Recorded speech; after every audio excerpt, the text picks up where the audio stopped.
ಗುರುಗಳು ಪ್ರೀತಿಯಿಂದ ಶಿಷ್ಯರನ್ನ ನೋಡಿಕೊಳ್ತಿದ್ರು. ಶಿಷ್ಯರಲ್ಲೆಲ್ಲ ಒಂದೇ ಮಟ್ಟದವ್ರು ಇರಲ್ಲ ಅಲ್ಲ. ಕೆಲವ್ರು ಬುದ್ಧಿವಂತರಿದ್ರು, ಇನ್ ಕೆಲವ್ರು ಸಾಧಾರಣರಾಗಿದ್ರು, ಇನ್ ಕೆಲವ್ರು ಅಷ್ಟು ಬುದ್ಧಿವಂತರಿಲ್ದಿದ್ರು ವ್ಯವಹಾರದಲ್ಲಿ ಚತುರರಾಗಿದ್ರು.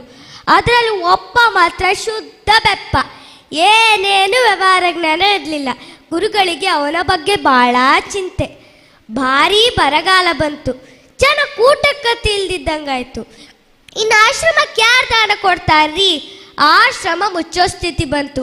ಗುರುಗಳೆಲ್ಲರನ್ನು ಕರೆದು ಕಣ್ಣೀರಿಟ್ಟು, ಶಿಷ್ಯರೇ, ಆಶ್ರಮ ನಡ್ಸೋಕಾಗ್ತಾ ಇಲ್ಲಪ್ಪ, ನನಗೆ ಮುಚ್ಚಿಬಿಡೋಣ. ನಿಮಗೆ ಏನೇನು ಬೇಕು ಸಾಮಾನು ಅದನ್ನು ತಗೊಂಡು ಹೋಗ್ಬಿಡಿ, ನಾನು ಎಲ್ಲ ಹೋಗ್ಬಿಡ್ತೀನಿ ಅಂದರು. ಭಾಳ ದುಃಖ ಆಯಿತು. ಇನ್ನೇನು ಮಾಡೋದು?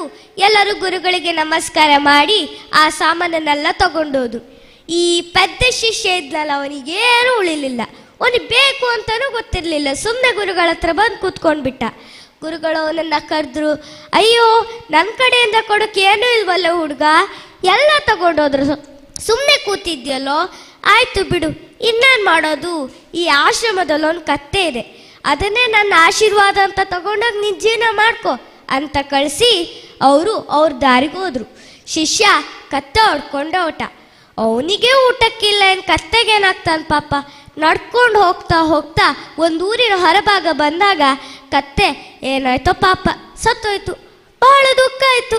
ಗುರುಗಳ ಕೃಪೆ ಅದೊಂದೇ ಇದ್ದಿತ್ತು, ಕತ್ತೆ ಸತ್ತೋಯ್ತೆ, ಅಯ್ಯೋ ಪಾಪ ಅಂತ ತಾನೇ ಒಂದು ಗುಂಡಿ ತೋಡಿ ಅದರಲ್ಲಿ ಕತ್ತೆ ಇಟ್ಟು ಸಮಾಧಿ ಮಾಡ್ದ.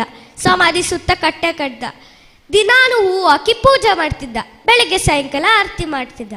ಊರಿನ ಜನರೆಲ್ಲ ನೋಡಿದ್ರು, ಸನ್ಯಾಸಿ ಇದ್ದಾನೆ ಇವನು ಯಾವುದೋ ಸಮಾಧಿ ಪೂಜೆ ಮಾಡ್ತಾನೆ, ಯಾರೋ ದೊಡ್ಡವ್ರ ಸಮಾಧಿ ಇರಬೇಕು, ಮಹಾನ್ ಭಾವರ ಸಮಾಧಿ ಅಂತ ಕಾಣಿಕೆ ಕೊಡೋಕೆ ಶುರು ಮಾಡಿದ್ರು. ಕೆಲವರು ಹರಕೆ ಹೊತ್ಕೊಂಡ್ರಂತೆ, ಹರಕೆ ಎಲ್ಲ ಈಡೇರ್ಬಿಡ್ತಂತೆ. ಕೆಲವರಿಗೆ ಕನಸು ಬಿತ್ತಂತೆ, ಆ ಸಮಾಧಿ ಸ್ಥಳದಿಂದ ನನಗೆ ಸ್ಫೂರ್ತಿ ಸಿಕ್ತು ಅಂದೇಳಿ. ನೋಡಿ, ಜನ ಮರಳು ಜಾತೆ ಮರಳು. ದೂರ ದೂರದಿಂದ ಜನ ಬರೋಕ್ಕೆ ಶುರು ಮಾಡಿದ್ರು. ಅಯ್ಯೋ, ಬಹಳ ಜಾಗೃತ ಸ್ಥಾನ ಅಂತ ಪ್ರಚಾರ ಆಯಿತು. ನಿಮಗೆ ಗೊತ್ತಾ, ಭಕ್ತರು ಕೊಡೋಕೆ ನಿಂತ್ಕೊಂಡ್ರೆ ದೇವರಿಗೆ ತಡ್ಕೊಳಕ್ಕಾಗಲ್ಲ, ಅಷ್ಟಿರುತ್ತೆ. ಸಮಾಧಿ ಸುತ್ತ ಕಟ್ಟೆ ಇತ್ತು.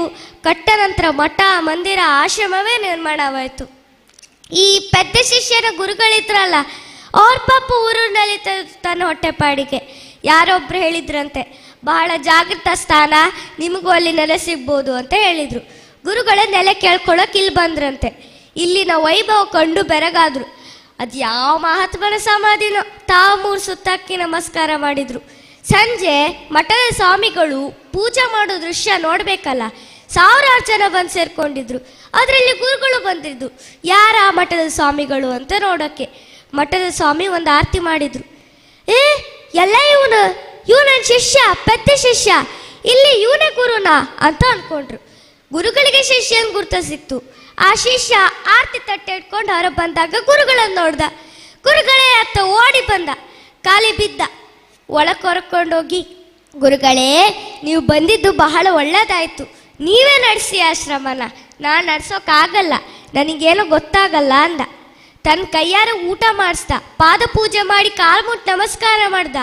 ಆ ನಂತರ ಶಿಷ್ಯನ ಐಶ್ವರ್ಯ ಸಂಭ್ರಮ ನೋಡಿ ಗುರುಗಳಿಗೆ ಆಶ್ಚರ್ಯವಾಯಿತು.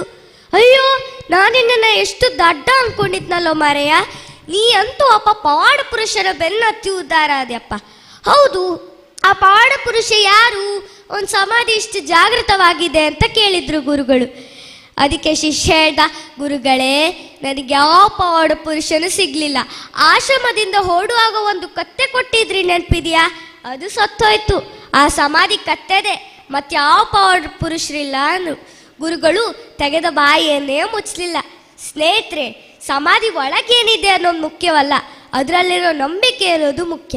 ಮಾಸ್ತಿ ವೆಂಕಟೇಶ ಅಯ್ಯಂಗಾರ್ ಅವರು ಹೇಳಿದಂಥ ಅದ್ಭುತ ಕಥೆ ಇದು. ಕತ್ತೆ ಸಮಾಧಿ ಅಂತ. ಸಮಾಧಿ ಯಾರದೇ ಆಗಿರಲಿ, ಶ್ರದ್ಧೆ ಇದೆಯಾ? ಶ್ರದ್ಧೆ ಇದ್ರೆ ಕಲ್ಲು ಕೂಡ ಭಗವಂತನಾಗ್ತಾನೆ.